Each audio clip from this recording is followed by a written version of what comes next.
Hey everyone, Quick Gestos here. I'm happy to announce that I've completed the project I discussed in my previous short video. The motorized hacksaw machine is fully completed with using AutoCAD. In this short video, I'll give you a quick overview of the final design and its key features. Make sure to check out the videos for an in-depth look at how it all came together. Stay tuned and have fun.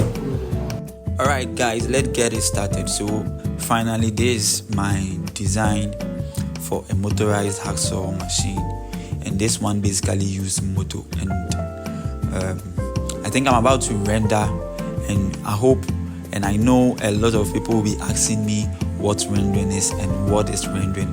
In AutoCAD or in computer aided design, when we say rendering, it is basically referring to the process of generating a photorealistic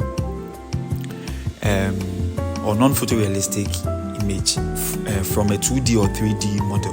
So basically, this is our model, and we are trying to generate a photorealistic 2D or 3D from this model. So as you can all see, I'm selecting all the parts I need to render. So I'm basically applying the material texture, right, to the parts I'm selecting.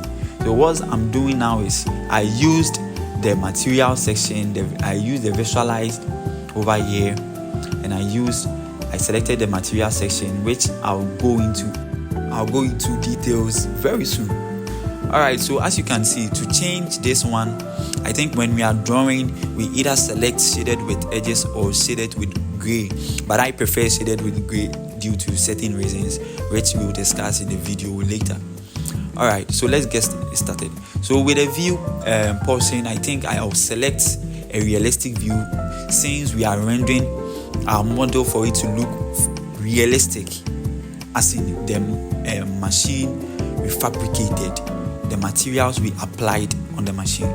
Alright, so since I've selected my model, this is my model, I've selected it, and I'm trying to apply all the materials. So I think the first materials I selected was there is the stainless steel polished and brushed, and there is the flaked blue, and the down part I think I selected the flaked green for it.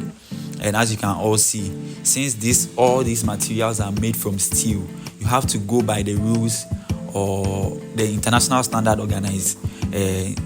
organization or whatsoever it is.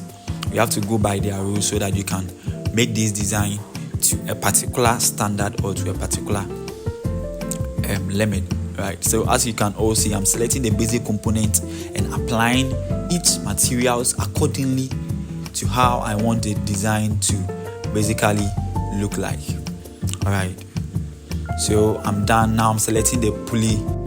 Alright, so I think we'll take it from here, and so what I'm doing now is I'm selecting all the bolts and nuts on this component so that we'll know what. And I think I'll basically list all the materials I used for this design in the description below, so you can check it out and apply it when you are doing work.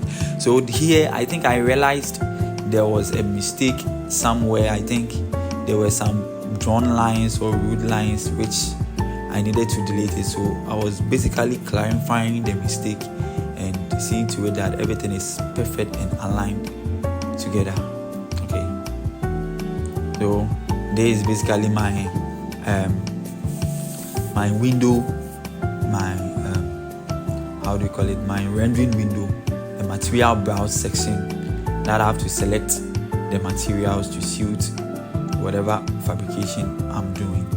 Alright, okay, so over here I'll just select material, and I'll also come to the material environment, which we'll talk later about in the video.